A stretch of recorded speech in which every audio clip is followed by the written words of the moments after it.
ကျွန်တော်တို့ကလေ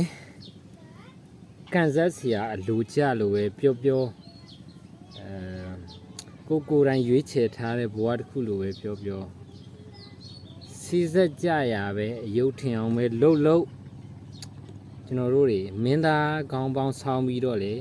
ကာတင်ကာရမယ်ဘလူးကောင်းဆောင်းပြီးတော့လေကြမ်းတင်ကြမ်းရမှာပဲအဲ့ဒီအတွက်ကြောင့်ကျွန်တော်တို့ကထိုင်ကြီးနေလို့မရအောင်ထိုင်ကြီးနေလို့ရှိရင်စိတ်တက်ကြပြီးတော့ကိုတခုခုလုံးမိအောင်မဘာမှထူးမလားကိုဖြစ်နေတဲ့အရာကိုရောက်နေတဲ့အရာကိုကြရဇက်ယုတ်ကနေပြီးတော့အပီပြင်းဆုံးကားနိုင်ဖို့အရင်အရေးကြီးတယ်အဓိကကတော့ကိုကြရဇက်ယုတ်ကအပီပြင်းဖို့ကအရန်ကိုအရေးကြီးတယ်ဗျာဘလူးဆိုရင်ကြမ်းမှရမ်းမှမင်းသားဆိုရင်နူးညံ့မှဟုတ်တယ်မလားအဲ့တော့ကျွန်တော်တို့တွေဘလူးခန်းကပဲကာယမင်းသားခန်းကပဲကာယကြိုက်တဲ့နေရာလားကြိုက်တယ်လို့ကာယပါစေကျွန်တော်တို့ရဲ့ပြိတ္တကိုအကောင်းဆုံးဖြောပြမှုပေးရတယ်အဲ့ဒီသဘောတရားအတိုင်းပဲကျွန်တော်တို့တွေဘဝမှာဘလူပဲကြမ်းခဲ့ဘလူပဲနှုတဲ့နေရာနေကြမ်းနေရာပဲရောက်အကောင်းဆုံးလုပ်ရမယ်အကောင်းဆုံးတွေလုပ်ရမယ်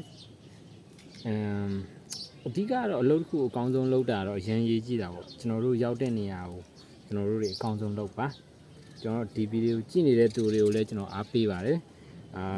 ကိုရောက်တဲ့နေရာအကောင်းဆုံးလုပ်ပါဆရာလင်းတိုင်းညွန့်ပြောသလိုပေါ့ကျွန်တော်တို့တွေအမြဲတမ်းလှုပ်နေရdancer with problem ဆိုတာကျွန်တော်တို့ဘဝမှာအမြဲတမ်းပြဿနာတွေအမြဲတမ်းရှိနေမှာပဲဗျာတော်ကြတစ်မျိုးခုတစ်မျိုးအများကြီးပဲအဲ့ဒီအများကြီးတွေကမှကျွန်တော်တို့တွေဒီပြဿနာတွေကိုဘယ်လိုဖြေရှင်းမလဲဒီပြဿနာတွေကိုမလိုချင်ကျွန်တော်တို့တွေဒီပြဿနာတွေကနေပြီးတော့အဖြေရှာရမယ်အဲဒီတော့ကပါမင်းသားဖြစ်ဘလူးခန်းကပဲဖြစ်ဆိုင်းတန်ဘုံတန်နောက်ပြီးလိုက်ပြီးတော့တာကပါ